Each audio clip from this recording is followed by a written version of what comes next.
So that's why I put it down as my best ever win, even eclipsing the World Championships in 2010, because not often do you play Ronnie in a final where you go ahead and he is so determined to win. The intensity that he brought in that match was unbelievable. All right, ladies and gentlemen, we told you a couple of weeks ago we were going to get some big names in on the show, and we've absolutely delivered today.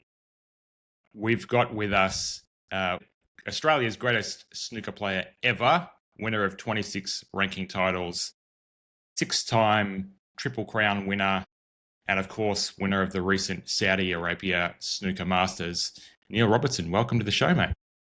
Thank you very much for having me. Morning, guys. Good morning. Let's start with that recent win at the Saudi Arabia Masters. A lot of the snooker pundits in the media now are kind of calling that the fourth major after the Triple Crown events, largely because of the significant prize money involved, equal largest prize money on the tour now, I think, with the World Championship. Yeah. How do you stack it up, and how do the other players stack that tournament up against the Triple Crowns and think about its importance in the tour? Yeah, it's certainly the most switched on you see players compared to other events.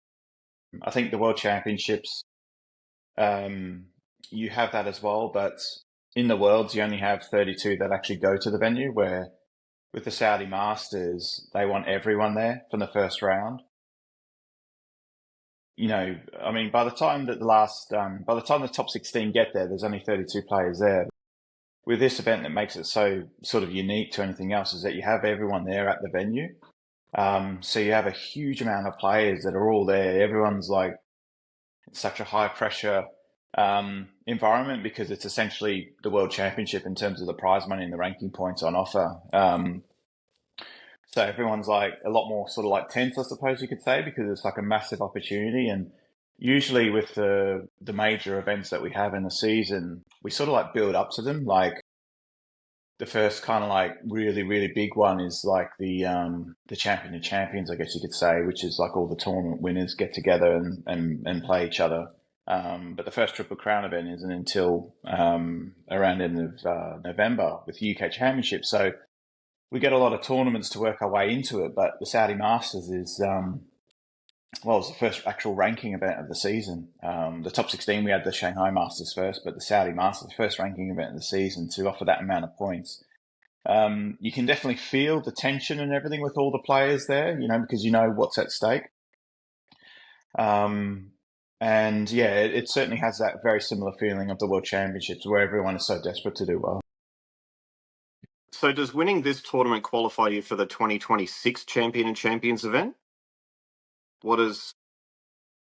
Because you said just that... this year's. Just this year's, because the Champion of Champions... So the Champion of Champions, would have... I mean, this would have been a qualifier for it. So... Were you qualified for that already? Yeah, because I won the World Grand Prix in March. So I was already qualified for the Champion Champions. So I already knew my place was secure in that. And plus my ranking's high enough anyway, where there would have been enough tournament winners to qualify, because the Champion of Champions is 16 players. And it's all the tournament winners, but there's obviously not going to be 16 different individual winners of events. You know, I won a few last year. Judd won a few. Kyron Wilson won a few. So they're going to go down to the rankings at some point. So a lot of people actually be pretty happy that I won it, because I was already holding a qualification spot anyway. So somebody in the rankings will probably looks like getting a place in it now. I heard it was a well-run tournament. Is that what makes it actually so enjoyable to go over there and be a part of it as well? Yeah, it's probably the most enjoyable tournament we play in.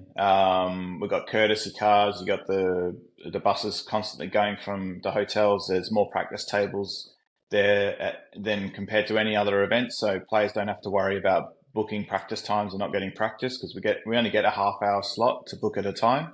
So this is something when you've only got three tables at a tournament, yeah, you know, and you got 128 players or 64 players that needed practice times, it's very hard to get the slots. So with this one, they doubled the amount of tables that we had to practice on. They provide food twice a day for all the players, like amazing food as well. Hotels are fantastic. There's like a couple of hundred staff at the venue, making sure the players are just all well looked after. So It's amazing. It's not something that we get generally, and especially the tournaments in the UK. We kind of just rock up, play, and then we just go home. In China as well, the hospitality is brilliant. So Saudi has certainly gone a long way to make the players feel really welcome. And last year was incredible, and this year they sort of took it to a new level. I heard Stephen Hendry talking this week on the World Snooker Tour podcast about the complexity of hotels as a player, and even Mark Williams would not book out the hotel for the whole event. He'd like go check out on the day of his match, and if he won, he'd go and try and check in again, because he's got another round to go through. So certain players do different things, I suppose. I mean, if some players like will book a flight, say out to China, and then have the return already booked in case they lose, where I think that it puts you in a really bad mindset. I always book my return for the day after a final, and then if I change it, then I have to change it. But some players will change their flight 3 times, pay £2,000 in changing fees, and then eventually they get beat and go home, where I would just prefer to sort of like book it for the day after the final. Same with hotels as well. Hotels always book for the day after a final. But yeah, Mark Williams, I don't know, he's weird. He sort of always talks himself down, but he keeps on winning and still playing really well. I think he's just it's just his mindset of taking the pressure off of himself. He says he can't even see anymore, yet he still pops really good long balls and everything. So yeah, just every player has their own little thing that they like to do. Now this event, the Saudi Masters in Australia, I don't know if you kind of were following the timing. So the first session was okay for us to watch in Australia, and I probably finished a bit after midnight. So I can remember going to bed and you were leading 7-2. And I thought, 6-2 after the first session. 6-2 after the first session. I thought, Neil's in a good spot. And then I wake up in the morning and was like, oh my God, what's happened overnight?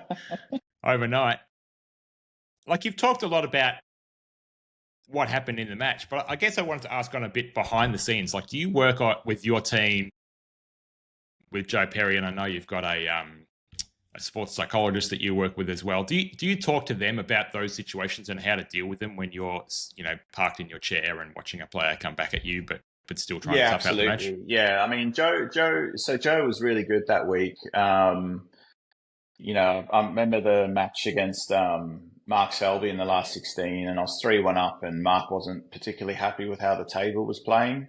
It certainly wasn't playing perfect, but it was still like, I thought it was completely fine, but he felt it was like a little bit bouncy off the cushions or something. But we certainly played on a lot worse. And Mark's one of these people who just always, he finds you around the venue and just is talking to you non-stop, even when you're middle of the match and stuff like that. And at 3-1, he's like chatting to me in the practice room, and he's like, "Oh, how bad's the table? And it's so terrible. Oh, it's unplayable." And trying to sort of like get me at it a little bit, probably to think, "Oh yeah, isn't it terrible?" So then all of a sudden it's in my head that the table's terrible, and therefore, well, we're not entitled to play good snooker now. It's just got to be like a dogfight. But I just sort of like kept away from that. I was just like sort of, "Oh yeah, whatever." Like, it's not great. And Joe was like, "Yeah, just like make sure you don't fall for any of that nonsense." Like, so. But I know that anyway. Mark's not doing it necessarily to put me off. He's probably just trying to make, chat. Like he's just trying to sort of make a conversation, which he's really good with, actually, Mark. We're really good friends. But just having Joe there just to keep me on my toes, to make sure I don't like sort of fall for any of like the little tricks. And then, speaking with Helen, going into the match with Ronnie, 6-2 up, talking about different things, sticking to the plan no matter what. I think that was the most important thing. I think that, when I started the second session, I think I made a 90-yard break to go 7-2. So I was pretty much playing flawless snooker to be 7-2 in front. But I was still always ready for the Ronnie comeback at some point. It would either go two ways, really. Either he would, depends on his mindset. Sometimes he's like happy to lose a final graciously and just lose 10-3 or 10-4 and just kind of get out of there. But he really dug his heels in. And it's one of the few times I've actually experienced it with me, because usually when I surged ahead of him, I've usually just pulled away, and he's been quite sort of happy to, not happy to lose, but happy to just for it to be over. But he really dug his heels in, and I mean, he just went absolutely crazy for a spell of 5 frames where I didn't really do too much wrong. I played a couple of defensive safety shots where I was in a lot of trouble, and I was trying to get the safety exchange switched to the other side of the table where the white was on the other side, so then I could try and dictate sort of the tactics of it. And he wouldn't allow that to happen, and he got me in trouble again. I tried to play another defensive safety shot, and I let him in twice through that, like with really easy starting reds where he was only a few feet away from the shot. Whereas I felt as though if I was a little bit more aggressive, overly aggressive, and making pot a long ball, then maybe that would have been different. That's what I said to Joe. I think when it went to 7-5, I said to Joe at the interval, we had a chat, and we were like, yeah, just like no more of these like containing defensive safety shots, because that's where Ronnie thrives, is when he senses you not being negative, but if he just senses you're not ultra aggressive, and he pounced on it and he just went bang, bang, bang, bang. Before I knew it was 7-all. The next couple of frames I didn't do much wrong from 7-5 to 7-all either. But I was ready for that. I was mentally ready for the comeback and for the crowd to be more involved. And, because playing Ronnie is different to anyone else. It's like playing, when Roger Federer was dominating tennis, he just always had the crowd support no matter what. And there wasn't anything negative about the people he was facing. It was just they loved Roger, and it's the same in snooker, that they just love Ronnie. He's like just everything he's done for the game, the way he plays. His personality is quite different as well. Like he has his flaws and stuff, which I think that people sort of really love as well. So yeah, I was mentally ready for that, and Helen made sure I was. Helen Davis is my sports psychologist. She made sure I was really ready for that as well. Keep the constant breathing throughout the every frame, after the frame, just the whole lot. Keeps you calm, no panic sets in. And yeah, and then it went all the way to the wire. I was 9-8 down, and I went and this was probably one of the big changes in my mindset the last couple of years. Is that throughout the whole final, I never sort of like. I never backed down on any shots. I always stayed really aggressive. And at 9-8 down, I knocked in a red in the middle where if I miss, I just lose the match 10-8. But if I pot it, I've got a great chance of going 9-all. And it's probably 50-50 at best. I think most players in the world wouldn't even take it on. There's probably only a handful of players in the world who would even think about taking it on. Just but I dropped quickly it in and went 9 each. Just quickly, how you said it was 50-50 at best. Do you believe that's 50-50 at best for you because you've spent your career taking them on? If you were a player who refused them, that's really like a 20-80. You know what I mean? Like it's 50-50 for you because you've thrived on taking those shots on, and you've spent the last 20 years taking them on, so you're better at pulling off those shots. Yeah, it would be first off even contemplating going for it. So there wouldn't be many who would. I think from the top of my head, I think maybe myself, John Higgins, Ronnie, Sean Murphy. I'd say that's about it. And then the actual statistics of it, if it was just practice, it would probably be like a 6 out of 10. But under the circumstances, for whatever reason, those seem to be 80% in my favour. I don't know why. They just are. I don't factor that in when I take on a shot. I know what it roughly is, but for me, it was worth going for because I was in a little bit of trouble in the frame anyway.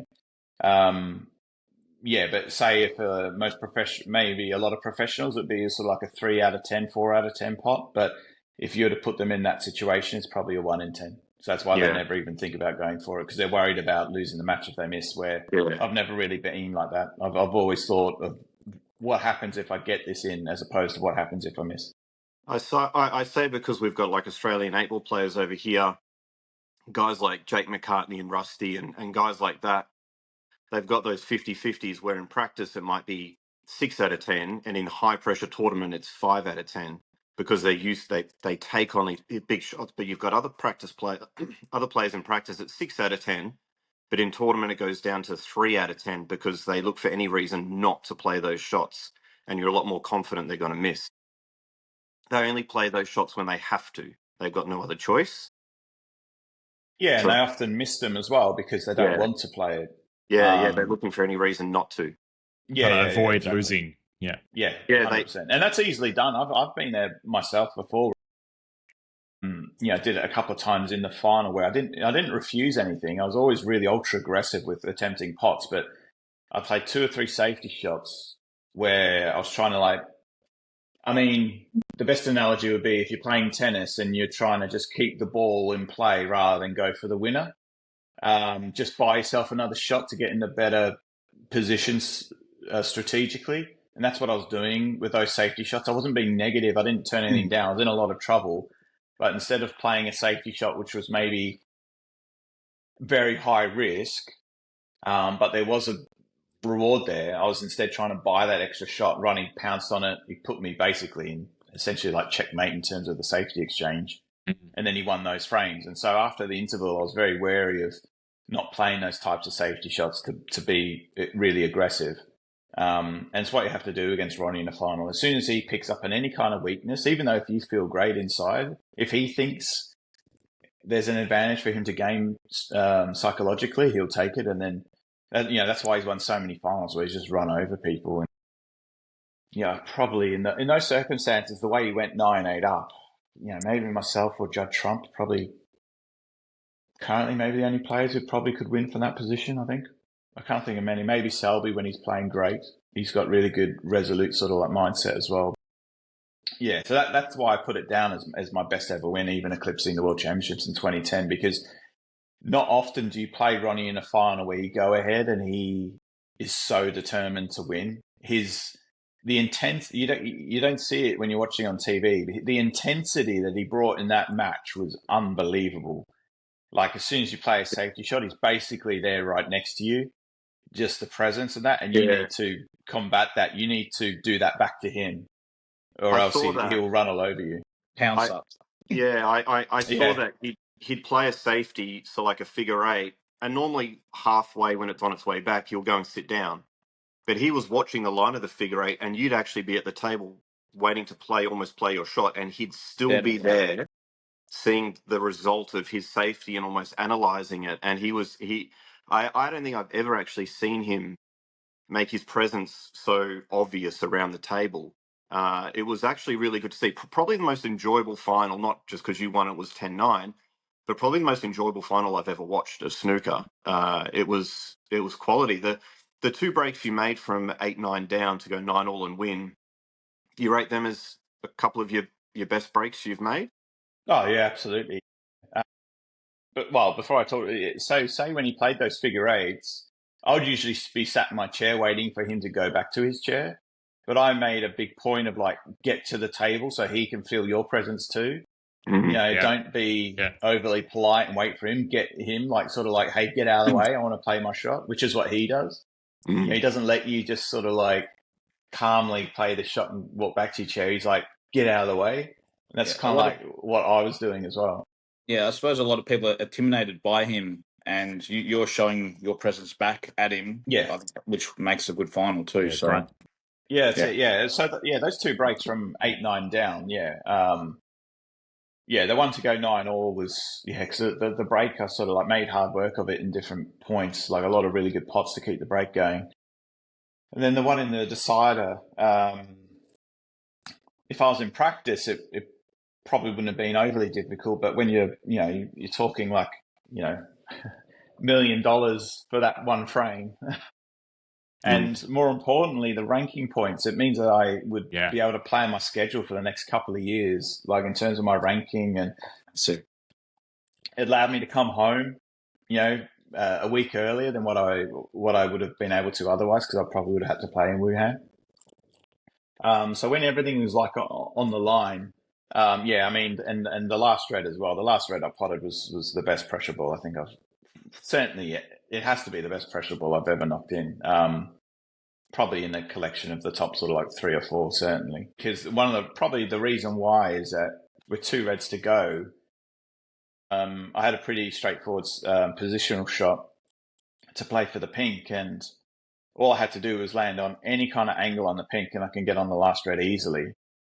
And it was one of the few times in the final where I played on memory, where I just thought anywhere but straight, and I landed absolutely dead straight, where I should have really sort of focused on like a little inch square radius point on the cloth where I want to actually put the cue ball. And then I would have been fine. I wasn't. I landed dead straight. I tried to force the wide over, and I left a terrible shot up into the green pocket with that red. I had like such a small target to actually aim for that red, and only anything but the middle of the pocket would accept it.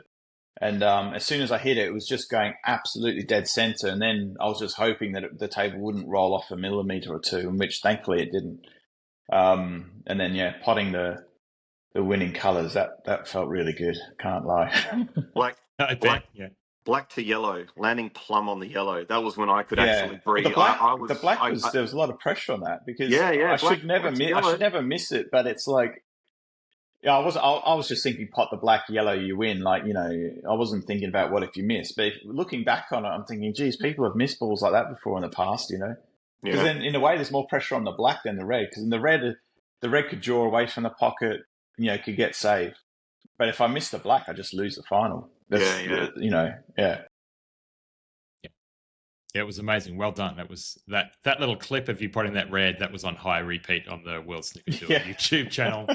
I'll put a link to that one for anyone who's listening to this conversation. We'll put a link to that in the show notes so you can just watch that moment when Neil, you just touched on Wuhan. This was really interesting to me. Zhao Guodong has defended his maiden title winning that event in Wuhan, and congratulations to him. That's fantastic. But that win has got him 140 pound prize money, $140,000 prize money. He could win another 2 of those in this season, and you could win nothing else. And in theory, you've had a better season than him in ranking points. Like, just this idea that, you know, that'd be 420k total prize money if he had like another 2 similar ones like that, and you've won 500k in Saudi Arabia. Do you think about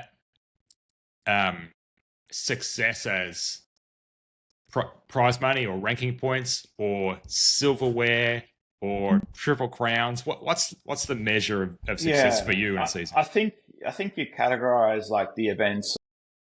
You know, I think the Triple Crown sort of series will always be that because of the history. It's like, you know, these events. I mean, the World Championships has always been on.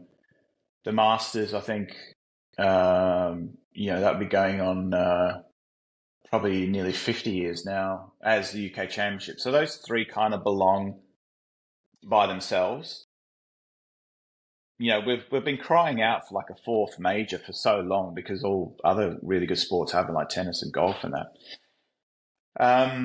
So I think that what you probably have the Triple Crown series. You have Saudi as well, which is like matches the World Championships in terms of the points and the prize money. So, but it's such a new event, so we don't really know how to sort of like digest it at the moment. You know, I think it hasn't got that history yet. I mean, it will do.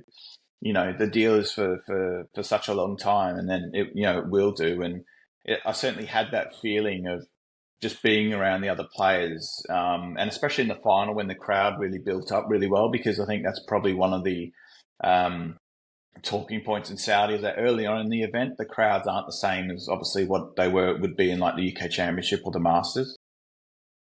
But playing in the final, like the crowd was amazing. You know, so it made it special, and you need crowds to make events special. It's one of the things in China early on in China where, you know, sometimes you'd be playing a final and you're sort of looking around. It's almost like it feels there's like 50 people there. You know, it doesn't feel special. But China's changed a lot over the last sort of like 7, 8, 9 years with the crowds really increasing there too. So I think you got the Triple Crown events, you got Saudi. Those kind of 4 are like by themselves, I think. But then you have something like the Tour Championship, which I've won a couple of times, which is just the top 8 in the world on the 1-year list. It's so hard to qualify for. Champions is a special one because you've got to be a tournament winner to get into it. And then you got, you know, World Grand Prix, which I won in March. And then you got like a whole cluster of other events. You got the ones in China, the Home Nations events, which are, you know, so you have different tiers of different events. There's probably I guess there's like 3 tiers of events. You got like the home nations events, then you got like the China events and everything else, and then you got the Triple Crown Saudi Tour Championship. So it all depends. I think that I like winning trophies, but they all have like a meaning as well, right? I would take winning Saudi over winning 3 home nations events in one season because it's just so much harder to win, and you're getting the very best out of everyone. So in Saudi, in the World Championships, people are just not willing to lose because of what's at stake. Whereas other events, some people, they kind of like can half sort of give in, or it's a quick rate, a best out of 7 in the home nations, right? This sort of stuff. But in the major events, people are just willing to fight right until the very end, and so that's what makes those wins more impactful. And this event in Saudi, it's the first one for the season. It brings so much ranking points. So you're locked in now for qualifying for the Masters, the Home Nation Series, the Champion of Champions. So your calendar's locked in now. Are you resetting your goals and resetting your schedule? Like it's because it's allowed you to do all of that? Yeah, so at the start of the season, Joe, Helen, and I, we all sat down and thought, what are the goals we're going to write down? And it's pretty hard to write down like goals that you can achieve in terms of which tournaments you're going to win, because you never know when your week is going to be your week. You can't just write down, I want to win this tournament and this tournament.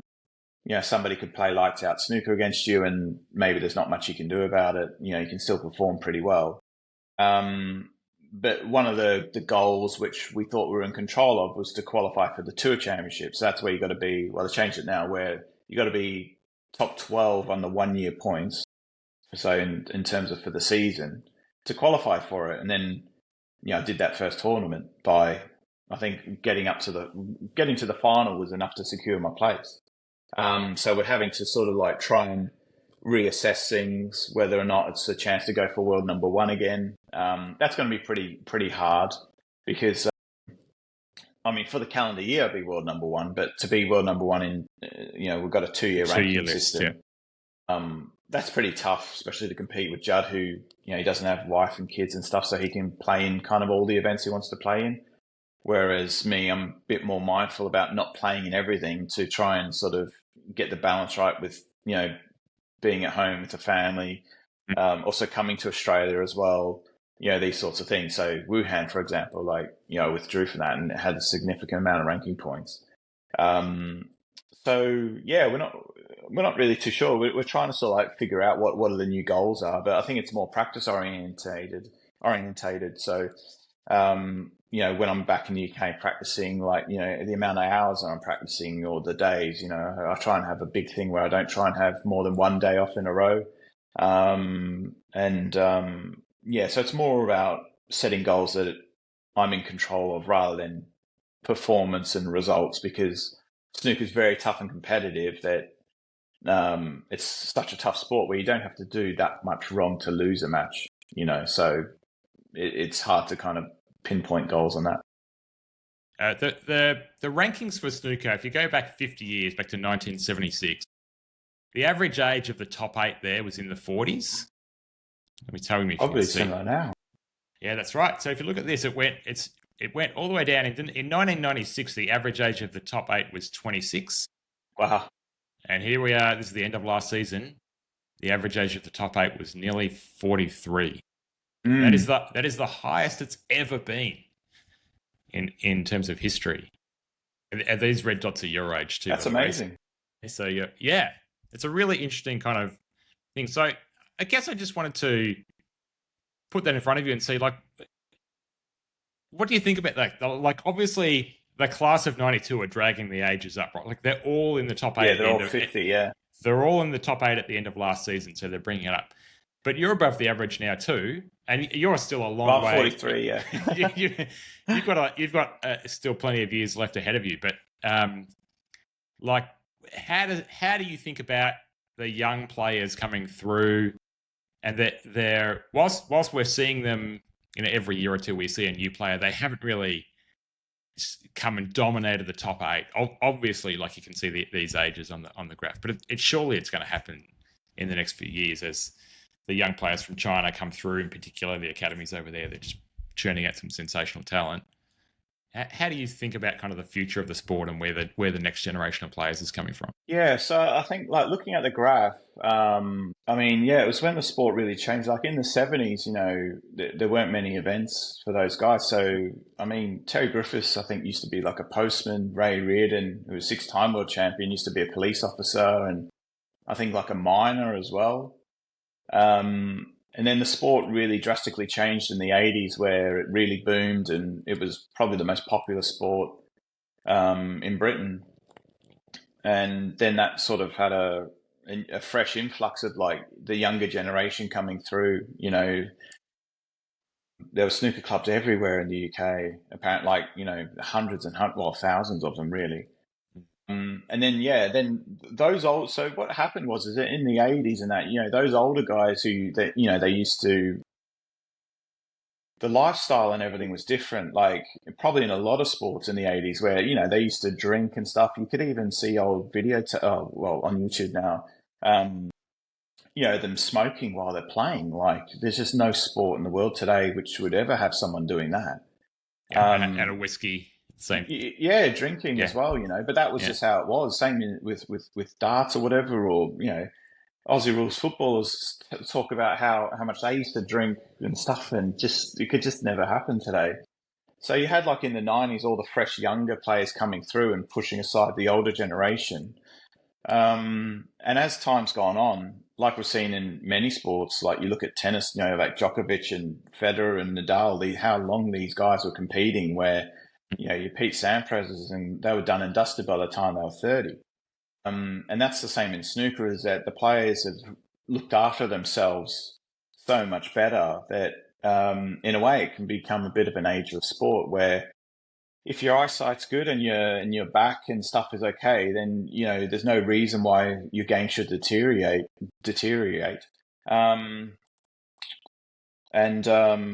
Like sports psychology, all this sort of stuff has really improved. Nutrition, diet, the way we travel, just there's so much more information out there than what there ever used to be. And so if you can look after yourself, you can play the game for a really long time. And so if you don't lose any of your skills, then you're gaining experience all the time, and it's very tough to beat experience. So one thing's where you see older generation type of players sort of staying at the top of their sport in any sport, is that the experience gets them through a match. Well, we've got that now, and we haven't lost any of the skills. So that makes it pretty tough to beat. Like someone like Mark Williams, like, okay, maybe he's not as consistent with his long potting as what he used to be, but he's a better scorer now than what he ever has been, and his mentality is up there as high as anybody. So it's really hard to beat. Same with Ronnie, back, 2 1-4-7s, a 1-4-2 and a 1-3-4 in the semi-final. Oh, amazing semi-final. Yeah. You never see anything like that again. And the way he's done it, making the breaks in 8 minutes or whatever, like, it's just absolutely crazy. Or what he did into the final against me, like from 7-2 to 7-0, I've never experienced playing against anything like that in the final. So as long as you want to be at the top and still put in the practice, that's really important. You can be at the top of the game for a long time. I think that a lot of players, maybe your John Parrott's and Jimmy White's or whatever, maybe when they got to sort of 30, 32, 33, they thought, oh, well, we're supposed to fall away from the game now. So they just would let it happen. Like Stephen Hendry retired when he was 41 or something. Yeah. 42. I'm 43. I never played better snooker in my life. So I think the mindset's changed about how long you can still be playing the game at the top level. I think that's one of the great things about Williams and Higgins and O'Sullivan, is that they're all doing it together, and they're all at basically 50 now, I think. Yeah. And so it's for someone like you, they're 7 years older than you, right? So there's this clear pathway to say, well, it's obvious someone's trodden that path. 100%, because Stephen Hendry won his last Triple Crown event, I think, when he was 29.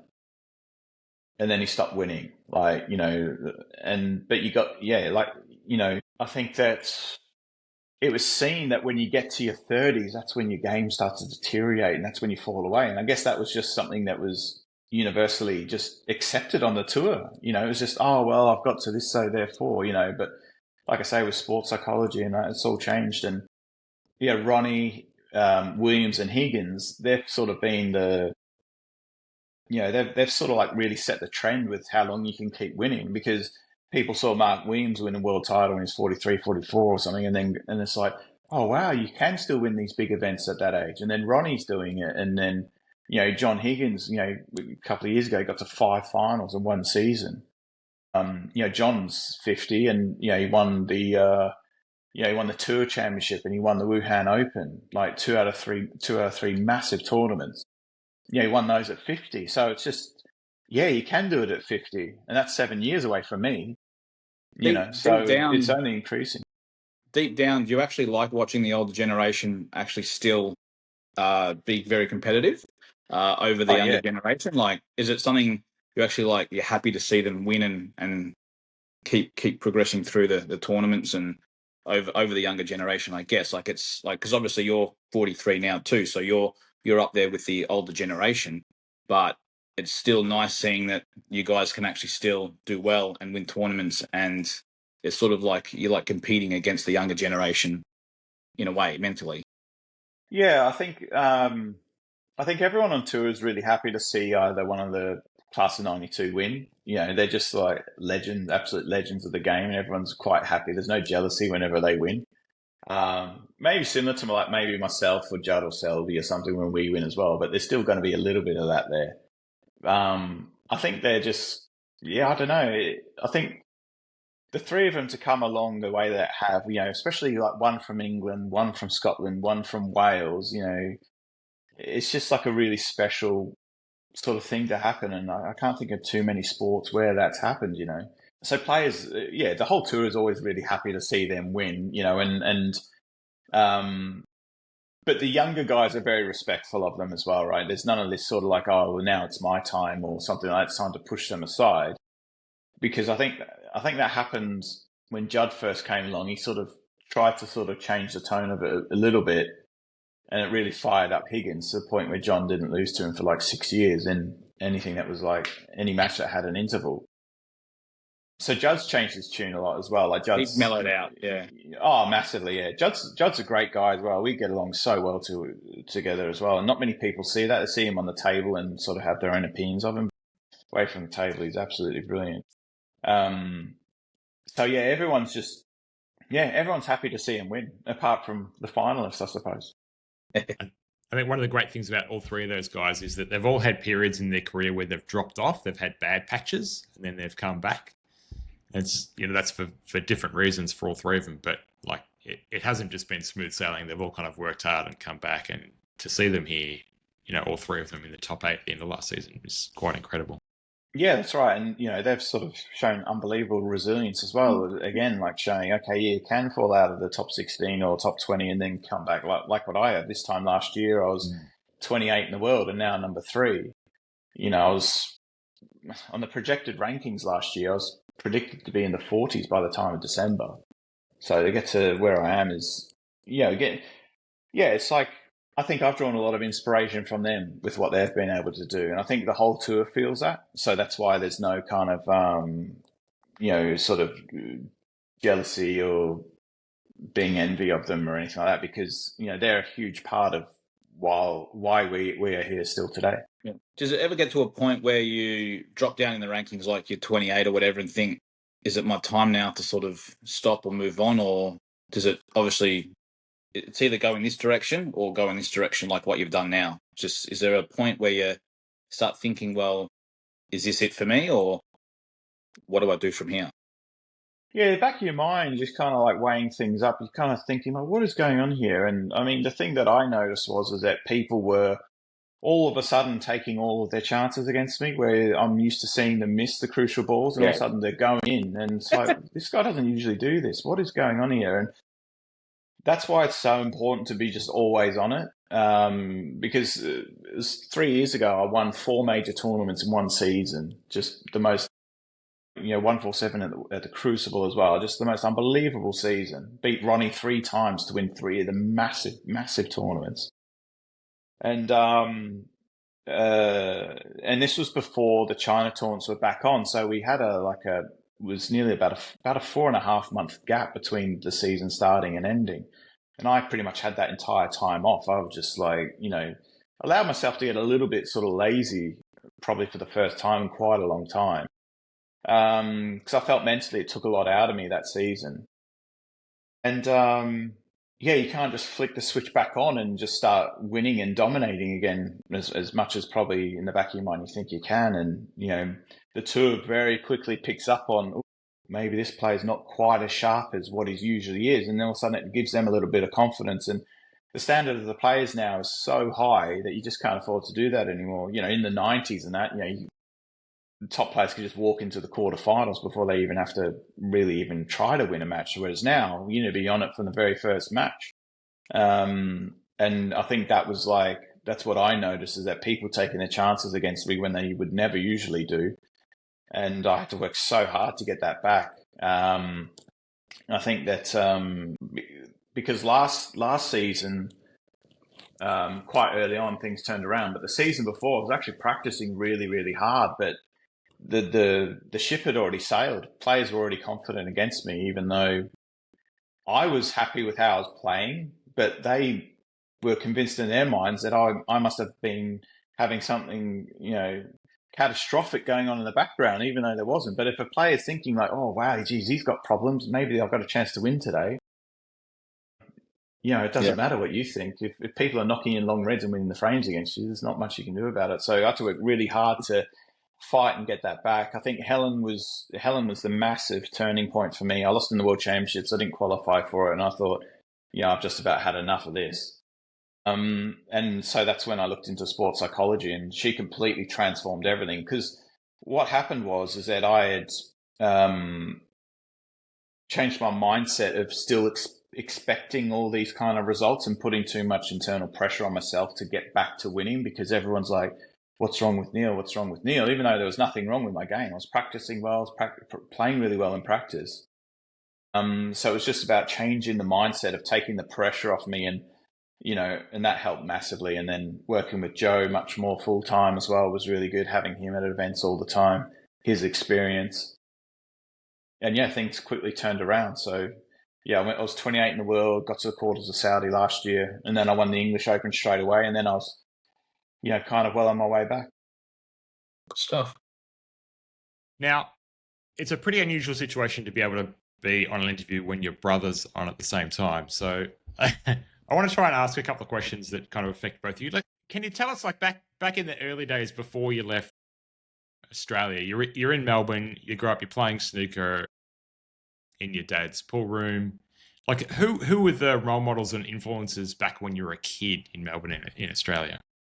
I guess I always looked up to other top performing juniors, like, Aaron Marnie, Joel Younger, guys like that. Steve Misford as well was a really good role model.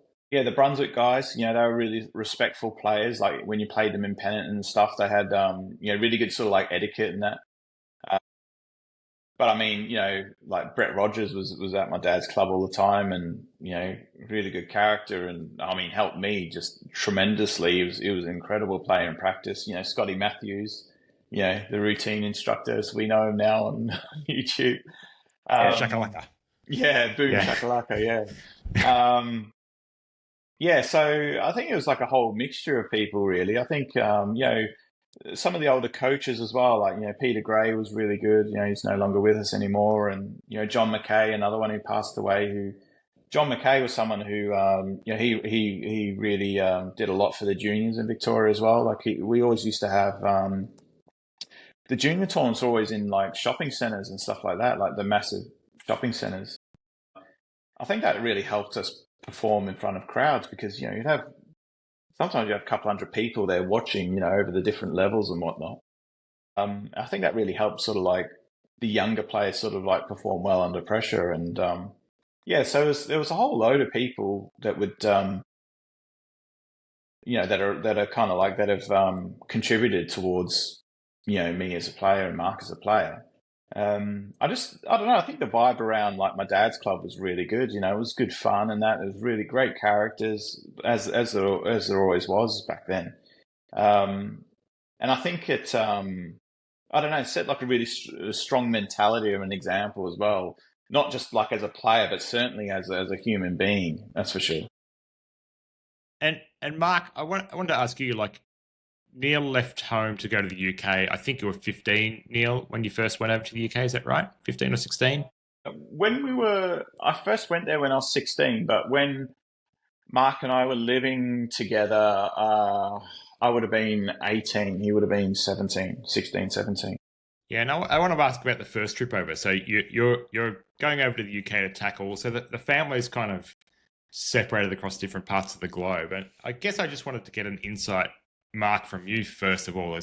What's the effect of that on the whole family unit? Like your brother's going to have a crack at being a professional snooker player, but if the whole family's affected, right? You have to support each other and get through that. How was that for you? I think at that age, you don't really understand the true gravity of it. Like, it was almost like Neil's going on a plane to go and play in another tournament. Like, you don't really think about all the details. And as a kid, you're sort of more a little bit wrapped up in your own life and your own, thing that's going on. It's a funny one. Like in hindsight, like if someone said to me, all right, he's going to go away and he's going to be professional and you're hardly going to see him for the next 20 or 30 years, I probably would have rather he'd gone over there and gone no good and come back and we could have spent our lives together more. But I think the extreme success that he's had justifies it. If he went over there and he was just treading water, being ranked 37 for the last 20 years, probably 10 years ago, I would have said, just you had your fun, come back. You've won 2.5. You've won 2 tournaments. You've had a few laughs. Time to come back. But because he's just done, you're talking like grandmaster legendary status level, not success, but you're talking the highest of success that anyone could dream to do at anything they're going to do in their life. I think that it's justified and it's sort of made it okay, So yeah, I remember my mum at the airport. She was really upset. Off he goes, and I was looking at my mum why she was so upset, and I actually said, and it didn't go down well, but I actually said, I said he's coming back, and she looked at me. She didn't like that, But it's almost like, well, he's kind of not coming back. He gets to come back once a year, So we get to see him for 5% of the year if we're lucky, So. Yeah, but he's always kept in good contact. Neil and I, we've always been in chat groups and stuff with Gary, our other brother. We chat all the time and everything, so it's not like I don't ever talk to him or anything like that.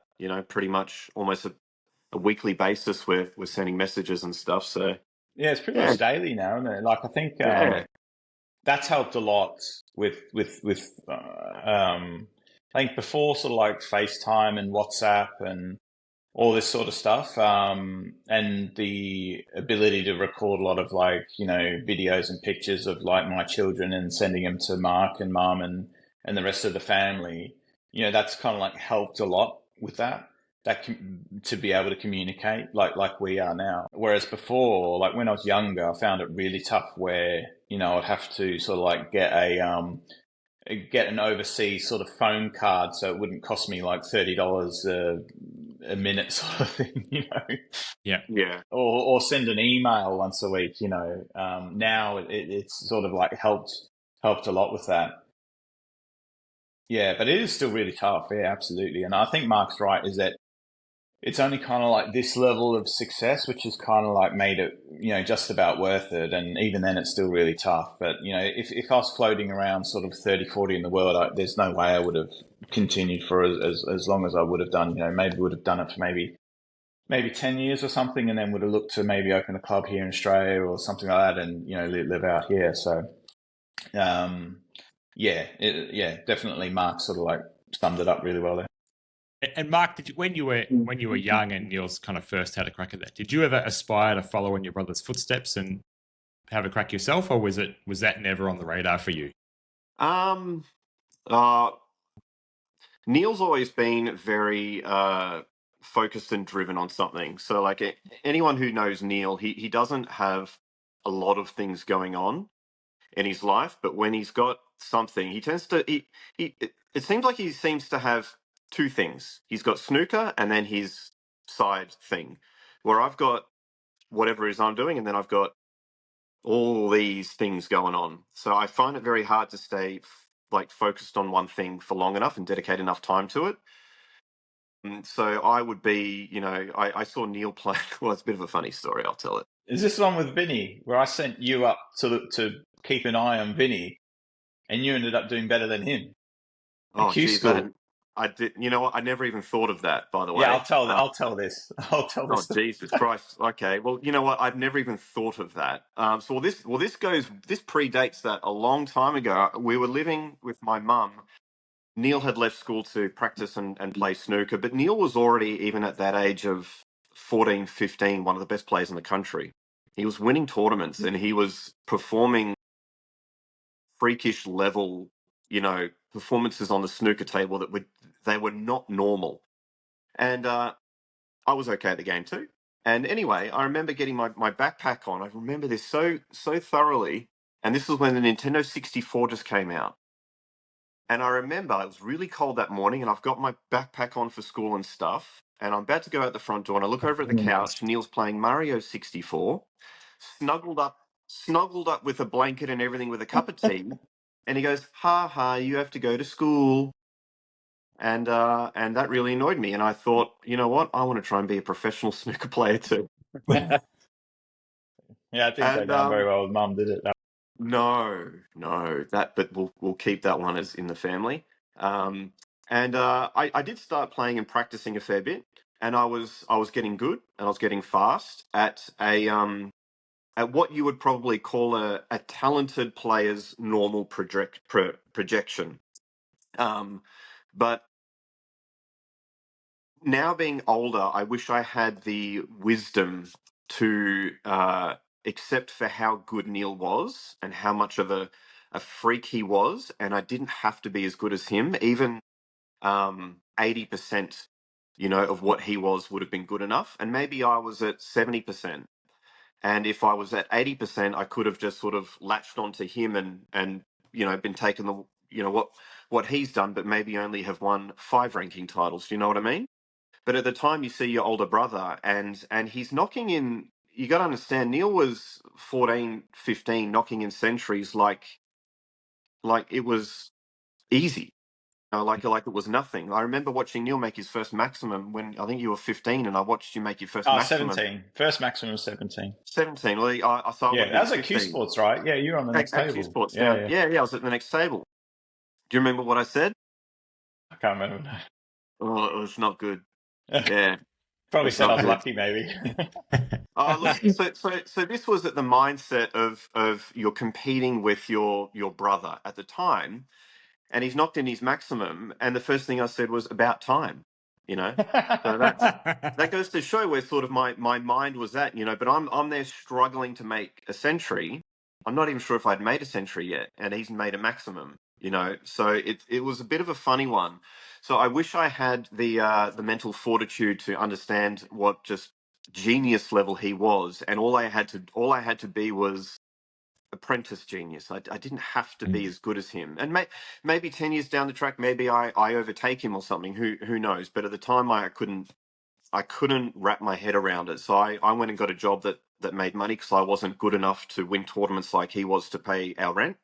So I went and got a job, and I started making money. And I'm like, oh, this is good. Just I get guaranteed money. And then that took over when Neil kept playing. And here we are. One of the quick stories I like was when you guys, when you told me about how your dad or whatever used to go out and then used to rub the snooker cloth to make it look like you guys were practicing before he got home and sit down and play computer games all day or something. Yeah, that was when, we were living with Dad, and he used to get up and leave at about 5 a.m., didn't he? And he built like a sort of mini extension, sort of like in like the carport. Like we didn't have a garage, it had like a carport, I think it was, and built like all walls around it and stuff. Put the table in there, and that was when like sort of Foxtel or Optus just came out. So all this time we're used to watching 4 TV channels. You're watching the cricket and you're holding like the aerial and you got to stand still so you can actually just see the picture. You move a centimeter and all of a sudden it gets all fuzzy. And back then. And all of a sudden that Optus came out, and all of a sudden it's like, oh, wow, these movie channels and all this sort of stuff, wow, I don't have to go to, well, what would it have been back then, like Video 10,000 to hire a videotape or something. You just get, so it was this whole new exciting adventure of just turning a TV on and you just watch whatever movie you kind of want. And I remember, Dad would be off. I'd get up and I'd just be watching TV all day. And all of a sudden, like, we had this massive driveway as well. So you could really hear the truck coming back down, like rampaging down the driveway. And then that'd be my cue to sprint into the snooker and flick the lights on and write down on the whiteboard the exercises I've done and stuff. And like pretend I've been there and practicing for like 6 or 7 hours. Yeah, there's a period of that where all these finger marks on the table. Yeah. Just push down like, these crossways finger marks and everything like that. Yeah, no, that was. And Neil, you had something you wanted to say about Mark and Vinny going to Q School or something. I think you said. This will be the first I've heard of this, by the way. So I don't know what he's going to say here. No, so Mark came over to the UK and lived with me for a bit, and that which was really nice. This would have been around sort of like 2012 or something, and Vinny Calabrese, one of the best players Australia's ever produced. He came over to play in the Q School, which is to try and sort of like qualify for the main tour, and so I said I entered Mark in the Q School as well, so he could like keep an eye on Vinny, because Vinny's someone who's very socially interactive with other players, and he kind of a big joker, and he can't help himself. Mingle with everybody and be laughy and jokey, and I wanted him to be more serious. I'm like, all right, Mark, I'm going to put you in this. Just keep a bloody eye on Vinny, will you? Like, make sure he's doing everything properly. And so Mark practiced for like 2 weeks. Hadn't played snooker for probably 10 plus years. Went up there with Vinny, and Mark actually did better than Vinny. Mark got to like the second last or the last qualifying round to get a spot onto the main tour, and Jordan Brown, if I beat Jordan Brown, I was in. Yeah, and Jordan Brown went on to beat Ronnie O'Sullivan in the final of the Welsh Open. So, just so it goes to show you sort of how talented Mark was to not play snooker in over 10 years, and just with 2 weeks practice, nearly qualify for the main tour. So, yeah, I always find that moment quite funny. Shout out to Vinny Calabrese if you're watching, mate. Vinny was sensational. Like I practiced with Joe, Neil, and Vinny, and they're all so different. But you're talking like sheer centuries made. Vinny made Neil made the most, but he would do it differently. And Joe almost made as many centuries as Neil. They'd have to go about it different ways. But Vinny was right up there. Vinny made 3 centuries on the spin against me multiple times. Vinny was unreal. I didn't really make sense why he didn't do better. I suppose it goes to show the mentality, the psychological part of it. He was more fiery, actually kind of like me. Like there's not much that bothered Neil. Yeah, the ups and downs. You could try and rub Neil up the wrong way, and he's just. But Vinny would miss a shot, and he'd wrap a cue around a pole or something. Like he was. Feisty, Yeah, Vinny. Like we nicknamed him the volcano because he was just like erupt. Yeah. It was so many rests to the point where like the clubs almost like run out of rests on the other tables. Like Vinny. But like I always try to sort of like get Vinny to try and control himself, but he'd always. Yeah, I don't know. He always had that ability to just kind of like do something silly. So yeah, it was a shame that actually, because Vinny in practice was incredible. He certainly could have been a top 32 player if he just sort of was a bit calmer in certain moments. But So but that's the fine line between sort of really making it as a top player and not. It's the mental side is just so important. I remember practicing against you guys. I played for a bit, and then Joe needed a practice partner for the next day. And because I'd been playing a little bit, I was okay. And we organised for me to be a practice partner for him for a day. And I was so excited I could hardly sleep. I go to play him, and he makes like he's 60 odd in the first frame, and I make like a 67 clearance to win. And Joe's like looked over at Neil, and Neil's like, not bad. Joe went on to win the next 17 frames. He did not let me see a ball. Like, my God, he put the screws in. Like, he would play safety after safety after safety until I was backed into a corner where I had nothing. And then he was ruthless in the balls as well. Like, he almost took like losing that frame fired him up like big time. It's like he didn't want to Yeah, let would it have done. happen again. It was brutal, man. It was brutal. When Neil, you practice against him, and Joe would get in the balls by playing 5 perfect safeties in a row to the point where you've got a 1 in 10 pot that you have to take on or something silly like that. Where Neil's safety was still awesome, but eventually Neil would then see like a long red to take on, and he would take it on and he'd knock it in 80% of the time, and you're like, "Ugh," it's so deflating that you're doing all these safeties, and then Neil would, amount of times you tap the table to say I played a good safety and then proceeded to get down and knock in a long red and clear the table. I got so frustrated at it one day. I remember I just had enough of it that I came off the side, the back cushion with left hand side and tickled up to the pack because I was just so sick of you knocking in long reds and clearing the table. I Mark just Williams wanted to, adopted that break for about 2 years on the tour because yeah, he like got it's fed up with annoying. people knocking in the long red as well. Yeah. Yeah. It's It the only way to was guarantee crazy. not leaving on a red. And do you remember the one time I had a chance to beat you?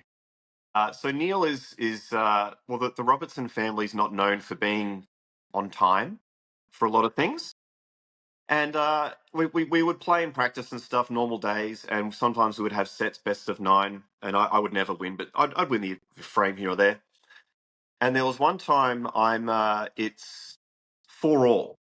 Oh, So I'm 4-3 up. I'm thinking, all right, this is the time. This I'm going to get him. I'm going to get him one set. We're talking like I've lost 50 sets in a row, you know. Going to get him this one anyway. He plays a good frame to go 4-all, and I'm like, that's okay. I'm going to get this last frame, and he gets his cue, and he undoes his cue, and he goes, time to pick up Alexander from wherever. Oh I'm yes. thinking, so for the first time in months, you want to be on time to pick up your son from daycare or wherever it is. When it happens to be 4-all, this is the time, and I'm like, no. This is not happening. We're playing. Like, that's it. So we're playing, and we get down to the black, and I'm 7 in front. So he has to knock in the black to get to a reef spot. Anyway, that frame goes on, and he knocks in the black. So it's a reef spot of black at 4-all. He goes to unchink his cue again and goes, all right, now we've really got to go. We're running late. It's a black ball reef spot. You know, this is crazy. Anyway, so like we're playing, and either he's in first, so I win the flip or whatever we do. I send him in first, and he looks at me and he says, "Are you sure you want to do this?" Like, as in almost sort of like, you can take the draw, you know. Neil hates losing, and I go, no, we're playing this, and he says, "I'm just going to cut it in." So a re-spotted black, put the white in the D, and he says, "I'm just going to cut it in." And I'm like, well, that's just madness. Anyway, he proceeds to get down, cuts it in dead weight, and cuts it in. He knocks it in off the spot.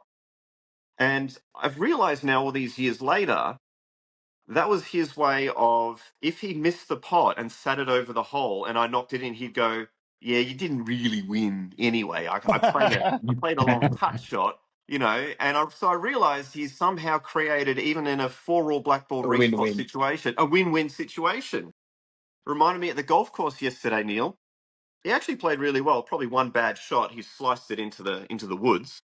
Anyway, I'm on that side of the course, so I look through his ball while I'm here, and I don't remember where it was because there was a lot of trees. And typical Neil style, he says, no, it's over there because I hit it between those 2 trees like I kicked a goal.